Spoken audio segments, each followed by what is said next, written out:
today we are going to share 5 ways that you could go about finding a real estate agent, especially when you're moving out of state and you don't know anyone, but really just in general. These are 5 ways that you could go about finding a realtor, 5 common ways, and we are going to rate them, just like share what we think are honest opinions on each of these ways. And at the very end, I'll throw in a bonus way. The bonus way. A bonus way. A 6th way. So you're going to want to stay tuned until the very end. If you're new to this channel, my name's Spencer. And I'm Mariah. Thank you for coming today, and make sure you hit the subscribe button and notification bell. We do this weekly, and it's for you guys to have real estate related questions and answers. And if you're looking to move to Oregon, feel free to reach out to us. In the description below, our link is there. Before we get into these, I'm curious. We've never talked about this. So if we were going to buy a property in another state, either as a primary residence, if we were moving there, or even as an investment property or whatever reason,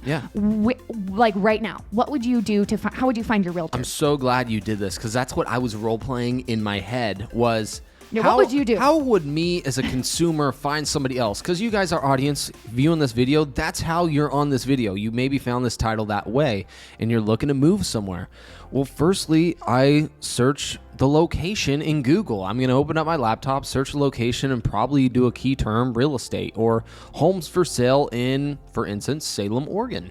That's where we live. And that's where I will start. Then it's going to come down to like YouTube or Google pages, other realtors that buy Google ads. Me personally, I'm a visual person, so I'm going to gravitate towards a video because I'm going to want to know more information in the area. So that's why YouTube is more geared for me, and just knowing the background of things. Those agents that first pop up, they're paying money to be there. It doesn't make them special. It doesn't make them the best agent in that area.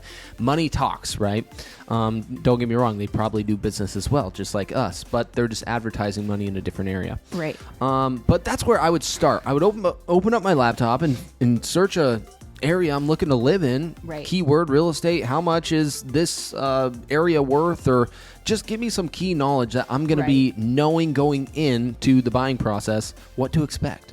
There was a minute when I was really into Myrtle Beach, South Carolina, and I really wanted to move there. We've been into a lot of places. And there's been a few places. We've done this in Mexico, Myrtle Beach, Mazatlan. I've got an agent over there. I'm on a property search. We at Tampa Bay. Okay, there's a lot Florida. of places.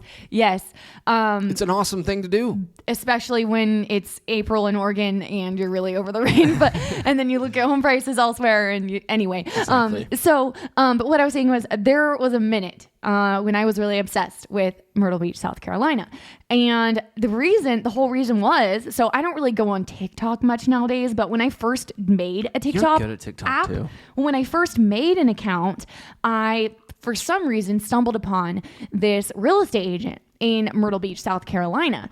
And that's the whole reason one of the reasons why I wanted to move there was because of how fun she made these TikToks kept showing up in my feed, and she made it look so fun that it made me want to move there because it just all of the boardwalk and all the things. And I'm sure, it's not that big of a town. I'm sure it's not as cool. She's only showing like the fun, exciting things. I'm sure it gets old, but that's one way. I mean, I would have used that agent from TikTok if I did go forward and end up buying a house there. And by the way, if you're a buyer, and I always got to remind myself to let people know this, if you're looking to buy a house and you're intimidated to reach out to a realtor because you're not knowing what the expectation is, they work for free. The only way they are paid, you don't pay them a single dime.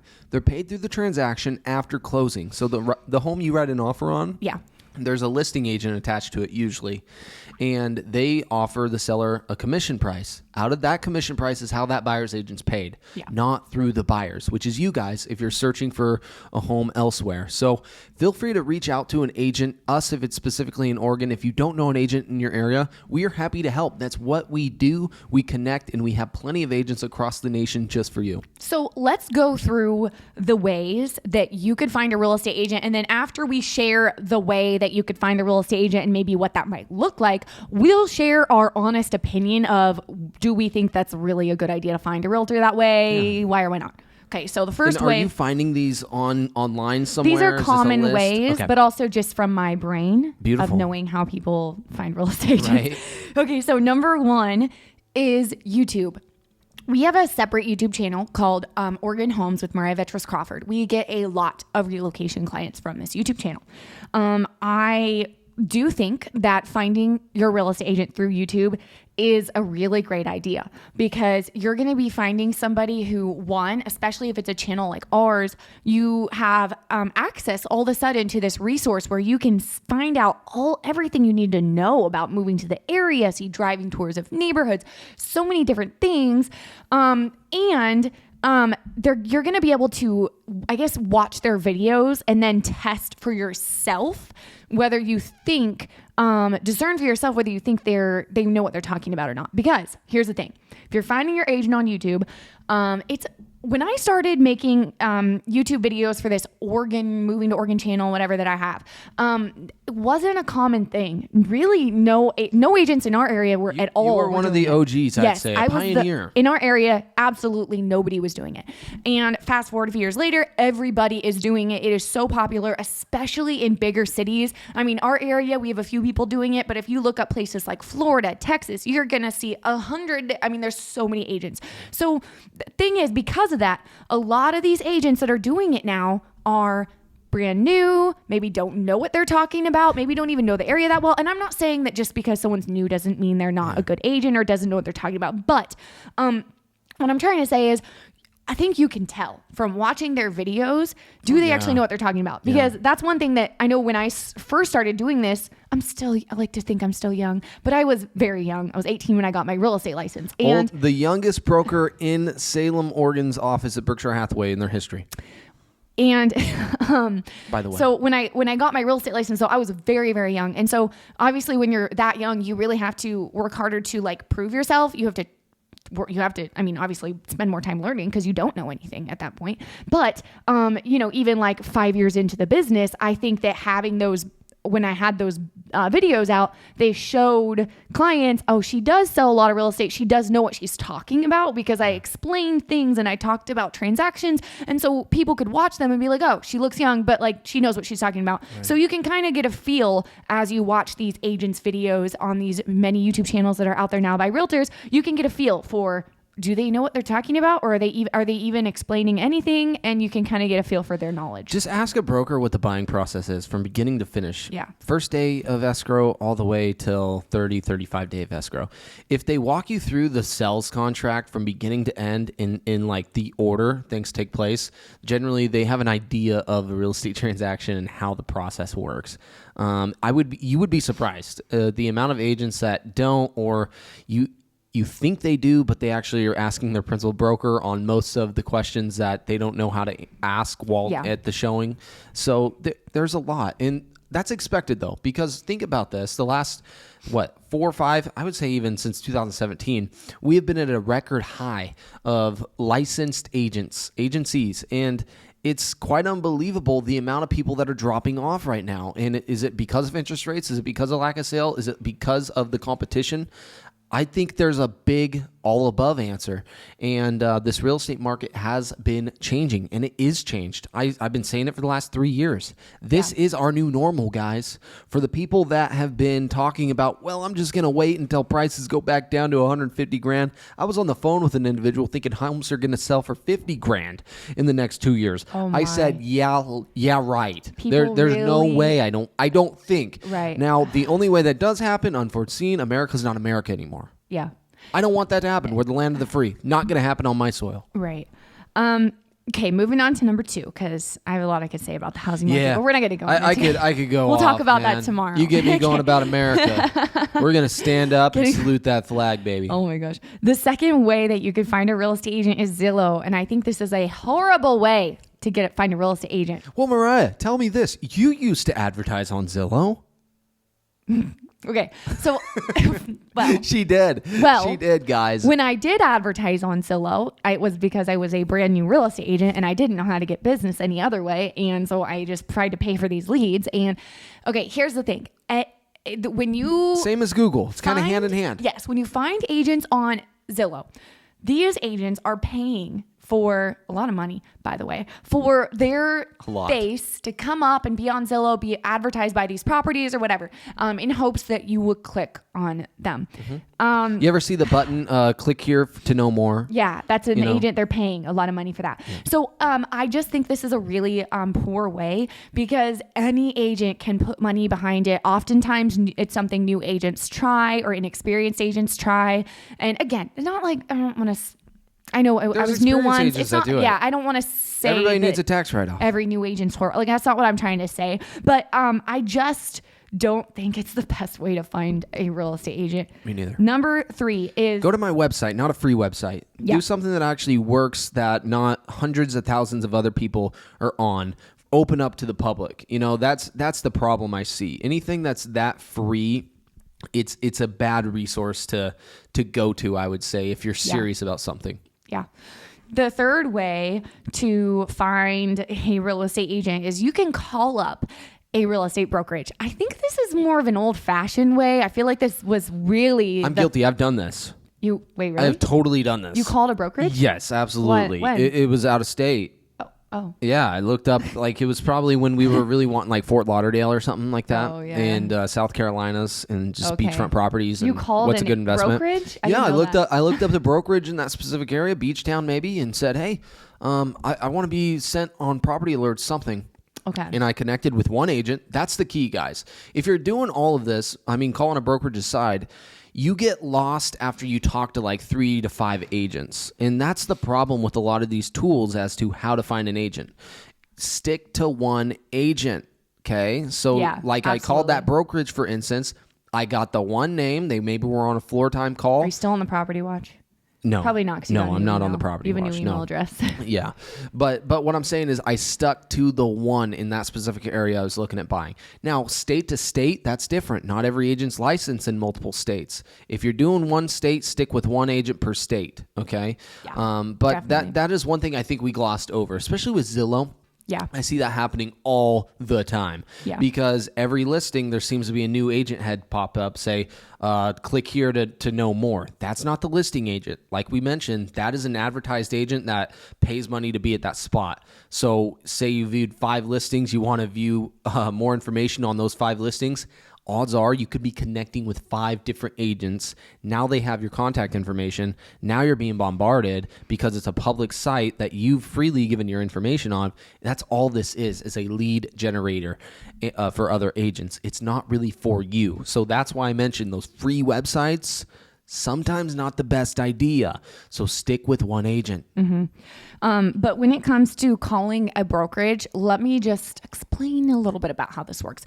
So I think, like I said, I think this is something that was really common back in the day before the internet was where everyone finds everything now. Right. But I think this was obviously a lot more common, even walking in. Now it's like unheard of that someone just walks into a real estate brokerage and is Totally. like, show me some properties. gosh. I mean, I think that happened. I remember when I was a new agent. And again, it's wild because I've been, it's like 8 years. It's like 8 or years. 9. 8 I years think you're going on in 8, yeah. the real estate industry, and as a real estate agent, and it's crazy to say because like I know I'm not someone that's been in the business for 25 years, but things have changed so much. Like I'm telling you, I have seen such a drastic change in the way agents get business, the way agents do their businesses, how brokerages are run. Like I have noticed such a difference since I was new. But when I was new, I don't think this would even happen now. But when I was new, only 8 years ago, I remember like 1 or 2 times, maybe a really old guy walked in when I was on floor time at the office and wanted to meet with the agent on call. And like, I think that was a thing of like the 70s people I did see that. those But signs still up, like Yeah. at Caldwell. Yeah. Berkshire doesn't have that sign, but there's a Yeah. couple other brokerages like in our area that has that sign in the street corner saying Yeah. agent on duty, like Yeah. they're wanting somebody to walk in the door. I I'm could- curious if that ever, I mean, I'm sure it happens. I could but- see myself doing that because I'm very impulsive. And when I decide I want to do something, like I want to do it right now. I don't really care. Like Hey. I'm just going to talk to someone. I'm going to buy the property right. Like that's just how I am. If I'm a But- business owner, I'm doing the same thing. yeah. It's a service and I to like provide face my to clients. face. Yeah. But anyways, okay. So the way it works is when you call a real estate brokerage, the agent who is on what they call floor duty, a lot of brokerages, I guess, still do this. The agent on floor duty, who is basically just sitting at the office waiting for someone to call the office, is the one who gets your call. And then they're the one that essentially is going to work with you if you move forward doing something in real estate. Which is generally 2 or 3 at a time. Yes. Every day there's a rotation. And there is a 99.9% chance it is a brand new agent, somebody who or if it's not a new agent, it's somebody who doesn't have business, is just, and that's probably a sign it's not somebody you necessarily want. Or number 3, it's that individual that's always at the office matter what. That's true. It could be them. So, but you don't know who you're going to get. It's one of the 3. So you're going to, odds are not in your favor. Number 4 to find a real estate agent is on Instagram. I've never quite used this one. Yeah. Got to be guilty. I've never, I look at reels all the time. I'm always scrolling or something on short-term videos. But I've never short term. You mean short? No, short form. Term. My bad. Short form videos. Short term. But my gosh. I've never actually had the quite drive to then act on. Okay, I have, because as a real estate agent, I obviously I feel like the people I talk to most on Instagram and interact with are other real estate agents, right? Because as someone who's really obviously in the industry, that's what's interesting to me, is I'd rather see what another agent is doing during their day. That's the entertainment for me. I don't care about other people's stories.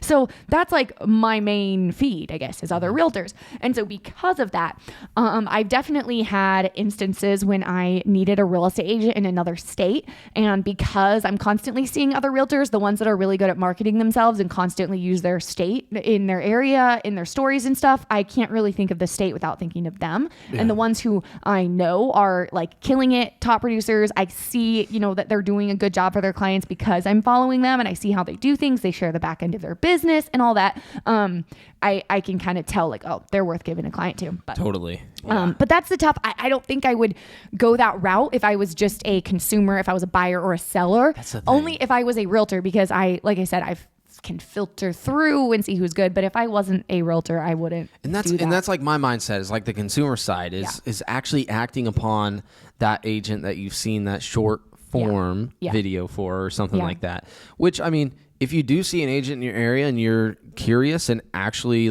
hey, what's that home all about that they just posted about? DM them. Because odds are that they're listing or they're active in the market enough to want to promote that listing to get you the information that's needed. Right. Number 5 is ask around. This is a great way, but it's a little difficult because I guess we were mainly talking to, like I said, these could apply to anyone finding a realtor, but we're mainly talking to if you're looking out of state.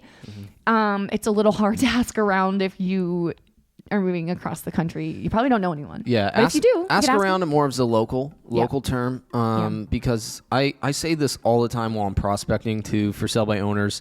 Every for sale by owner has the same comeback. Well, I mean, I already know a realtor, or my aunt's a realtor. Okay, that's great. I'm on the phone with you right now. Let's compete here. And so generally everybody knows a realtor. So that term ask around doesn't really apply, I would say, because you don't know really if they're good or not, in a sense. You can only trust your best friend, So I've been at a mechanic shop that I was advised to go to, never going there again. I'm just saying those things do happen off of a referral base that somebody said, go here. So do your own research maybe before you actually make that call from asking around. Absolutely. All right. Now for the bonus way that you could find a real estate agent, and that is ask me. So as or your realtor friend, if you have a realtor friend. No, but let's just keep it at that. So ask Mariah. Ask me as a real estate agent who just because of the nature of the way we run and get our business, as well as our brokerage is very collaboration strong. We have connections with top real estate agents, but especially top relocation real estate agents, which is key if you're relocating all over the country. And we can set you up with somebody who will do a solid job for you. Is not just going to be the first agent that you see on Zillow or your friend's uncle that sells 3 houses a year. Like I always say, don't waste your time and money. We can help you. And I think that's very valuable. And if you are somebody who is thinking about buying or selling real estate inside of the state of Oregon, contact us. We'd love to help you. And if you are somebody who is thinking about buying or selling real estate anywhere else in the world, contact us and we would love to help set you up with a solid realtor where you're at. I'm going to do the old school radio ad, guys. What? Here it is. Find us at www.vettruscrawfordrealty.com. That's www.vettruscrawfordrealty.com. Thanks for watching. If you watched this video all the way through, hit the thumbs up button. It really does help us give that ability to keep on coming on here and bringing you guys value every week. We do come on here every week, so make sure you subscribe and hit the bell, and we'll see you next time.